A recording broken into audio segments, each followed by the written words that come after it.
Здравствуйте, представители знака зодиака Водолей. Таро расклад. Судьбоносный январь 2025 года. Давайте узнаем, что случится, что произойдет в течение января месяца и как это видят карты Таро.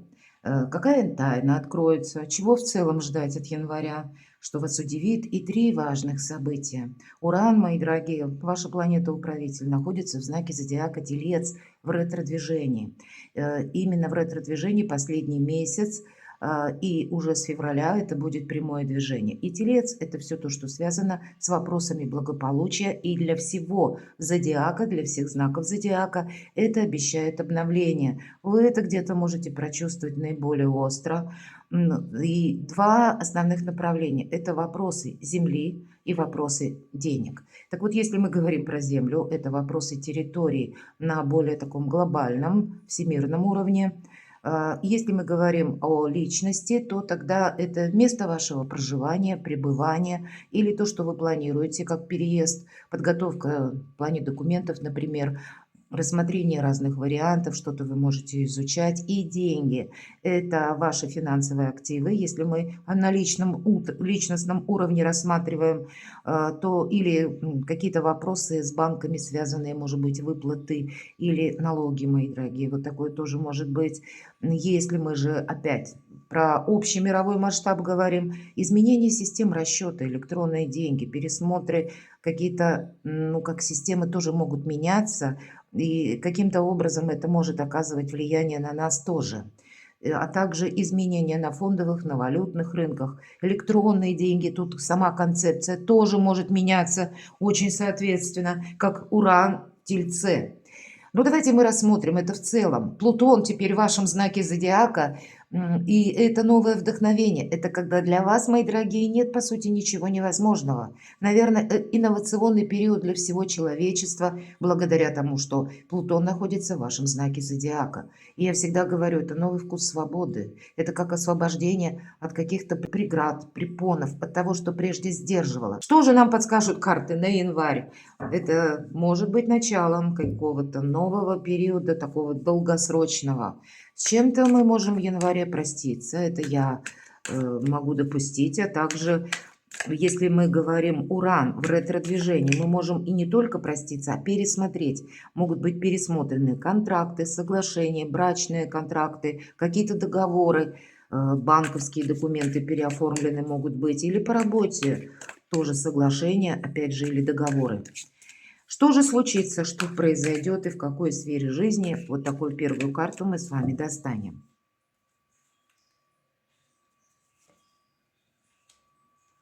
Вторая карта, что вас удивит в январе? Кто или что появится неожиданно? И к чему все это идет? Что исполнится или что вы сумеете осуществить? Какая тайна откроется? В целом, чего ждать от января 2025 года для вашего знака зодиака, как энергии, и те события, которые будут продолжаться заходом на февраль, последующие месяцы года, что будет продолжено в целом. Три важных события. Достанем три карты на другой колоде. Таро. С чем это будет связано? Или сфера жизни. Какие энергии для вас будут важны? Или с чем вы можете столкнуться? Первое важное событие. Второе. И третье важное событие. Что же случится, что произойдет? Какой-то период ожидания у вас закончится. Первая карта. Именно принцесса жезлов. И в этой колоде эта карта так и называется «Служанка в ожидании». Значит, какое-то ожидание у вас завершится. Причем вы можете сами инициировать завершение какой-то ситуации, которая идет ни шатка, ни валка, и я чего-то жду, а чего жду, непонятно. Вам надоест быть на вторых ролях, мои дорогие водолеи, это точно. Вам захочется, как новых амбиций, и планы амбициозные у вас определенно будут. Может быть, для кого-то из вас захочется пересмотреть свой социум, ближайшее окружение. Для кого-то, как большое видится на расстоянии, вы задумаетесь о серьезном, так вот, далеком переезде. Или для кого-то поменять работу, опять же, потому что на предыдущей, допустим, нет самовыражения. Нет для меня каких-то возможностей наиболее полно раскрыть свои таланты. Опять же, вот этот период какой-то бездействия, он уже у вас заканчивается. Или что случится, вы как будто сами понимаете, что или чувствуете те события, обстоятельства, в которых вы находитесь. Меня смотрят люди из разных стран. Они вас побуждают к действию тоже, потому что вам какая-то история попросту надоела. И вот, наверное, то, что вас не устраивает, вам захочется менять. Давайте узнаем, что же вас удивит. Карта искаженного восприятия.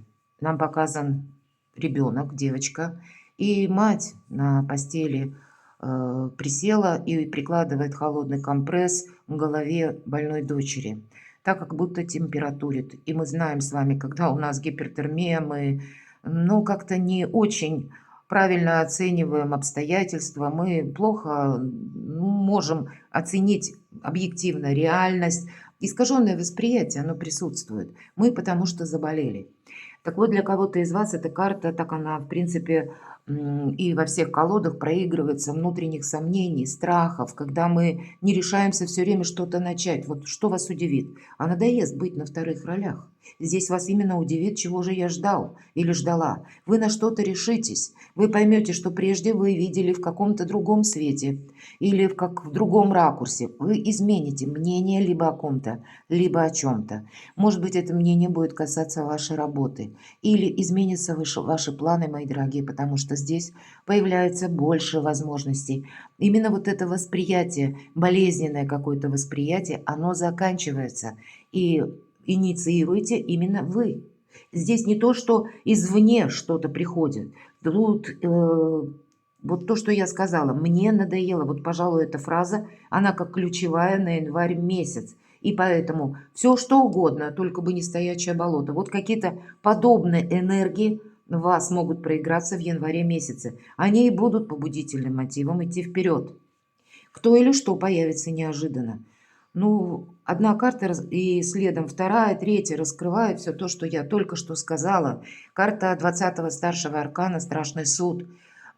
Суд совсем не страшный, это избавление от боли, избавление от страданий. Обратите внимание, наша девушка идет босая, и одета она не самым лучшим образом, но она идет вперед.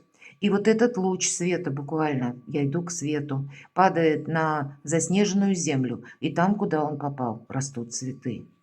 Все то, что я сказала до этого, совершенно, как момент перехода и новое направление.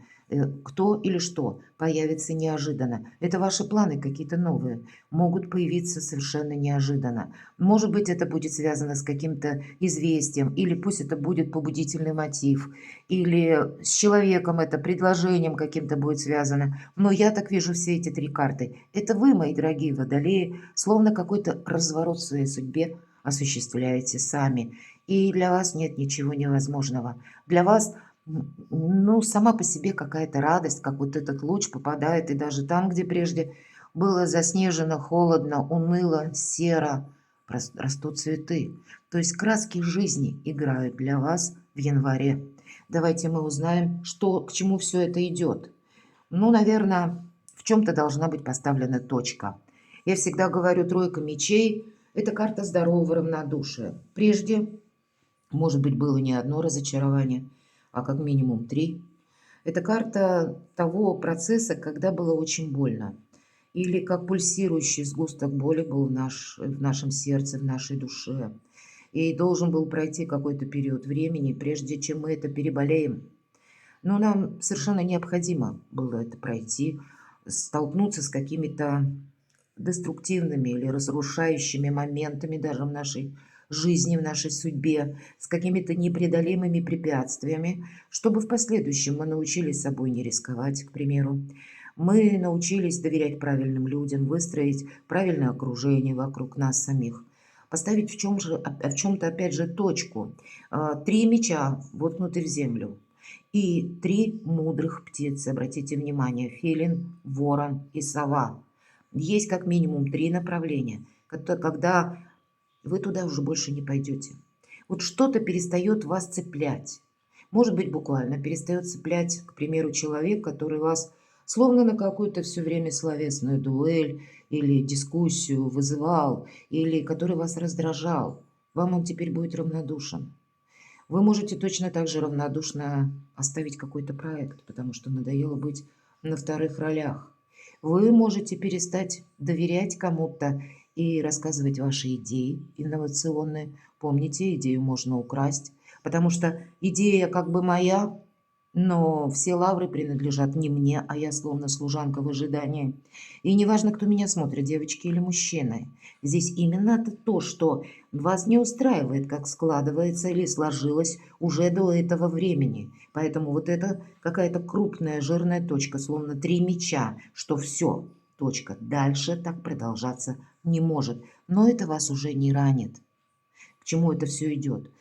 И идет как раз к здоровому равнодушию, когда какую-то ошибку вы не повторите, когда вас сложно будет вывести на эмоции, когда вас сложно будет ранить, потому что очень беспристрастно и холодно вы будете оценивать внешние события и отталкиваться от того, что же вы хотите осуществить. Так вот, что осуществится, что исполнится в январе? Правда, тут что-то по судьбе.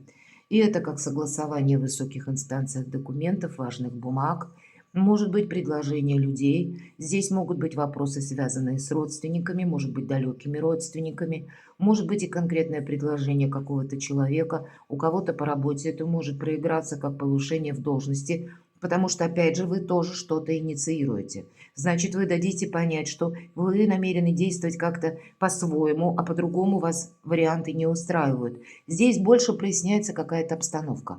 И вы сами к этому прикладываете напрямую усилия. Причем это действуете вы не с каким-то напором, агрессией, а хладнокровно. Тройка мечей. Здоровое равнодушие. И поверьте, когда мы находимся в состоянии здорового равнодушия, люди считывают с нашего лица, с наших глаз вот эти вот энергии. Они понимают, что в отношении нас какая-то парадигма, вас, именно, мои дорогие водолеи, в вас какая-то парадигма ломается, и даже люди чувствуют, что как прежде они тоже с вами общаться не могут. Или вы не согласитесь на эти вторые роли, или какая-то ситуация двойственная, серединка на половинку, она вас тоже не устроит. Вот вы даете своему окружению это понять. И это как будто тоже происходит по закону, не вселенскому закону. Здесь как по судьбе мы говорим. Но, возможно, это связано с какими-то структурами. Все же по иерофанту проходят эти самые структуры, традиции или какие-то важные соглашения. И в знаке зодиака Телец в ретро-движении Уран как раз и свидетельствует пересмотр контрактов, пересмотр брачных контрактов, пересмотр соглашений, ну вот каких-то документов, бумаг с приставкой «пере». Но какая-то, значит, была ситуация, она не может продолжаться в том же ключе.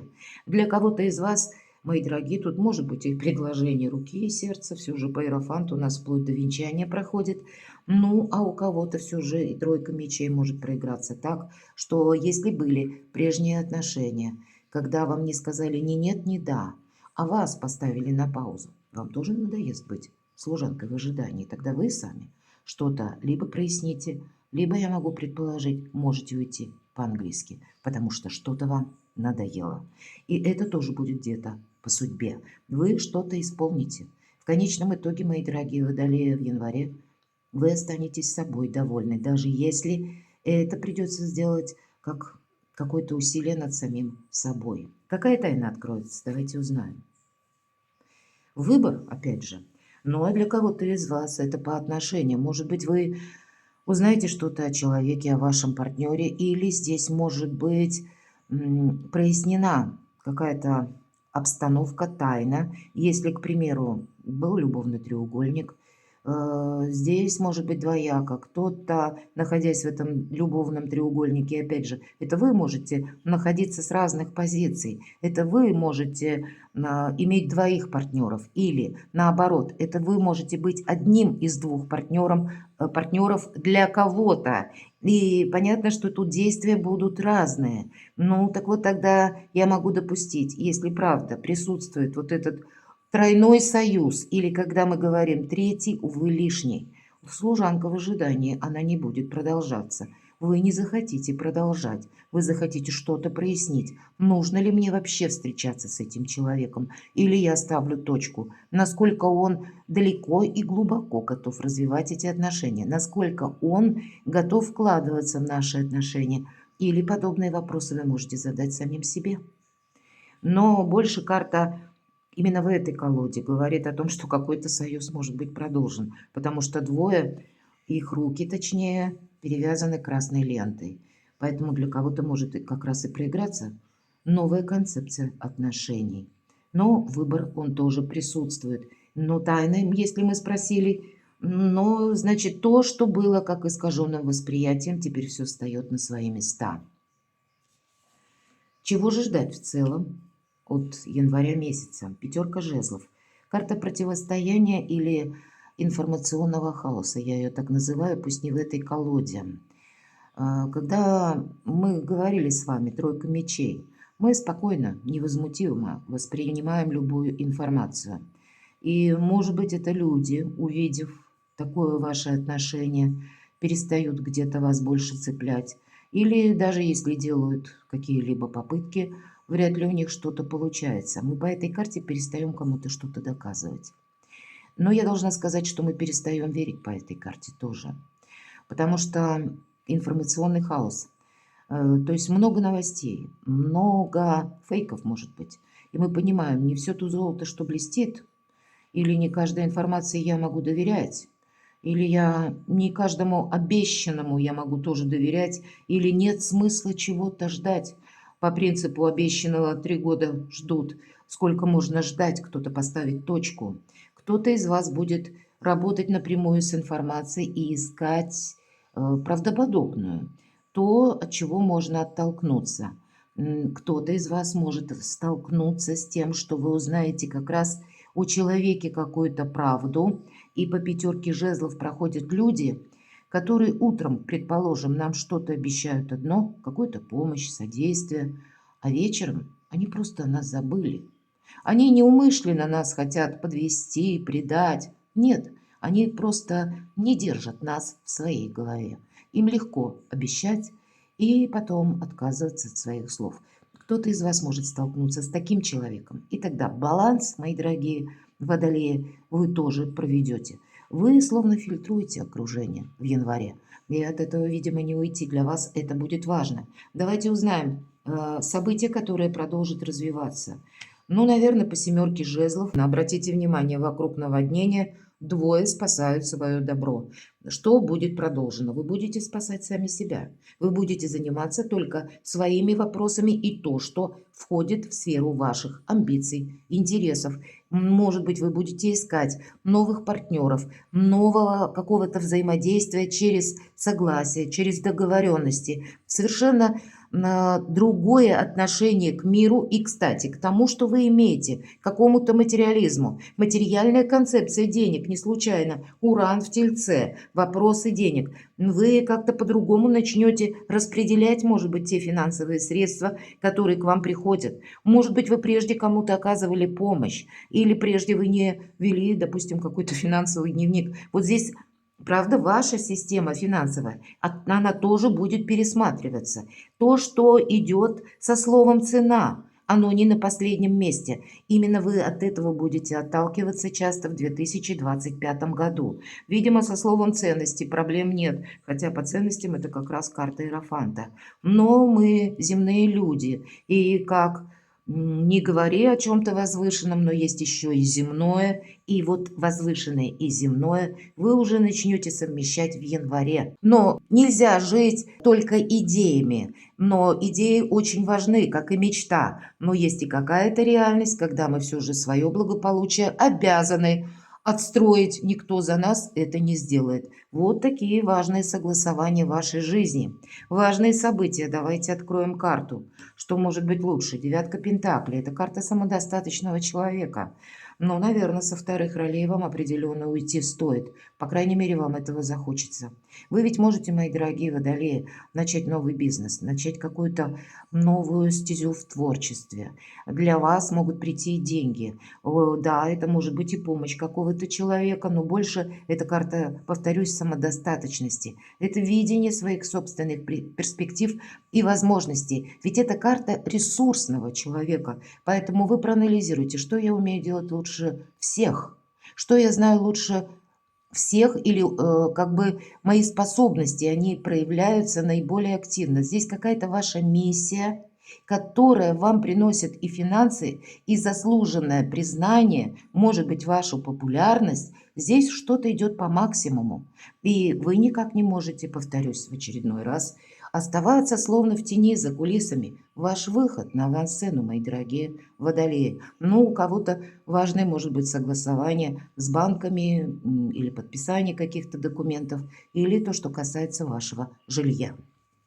Второе важное событие – отшельник. Ну, где-то энергетика как у Иерофанта. Отшельник никуда не торопится. Это его идея или это то, что он хочет осуществить.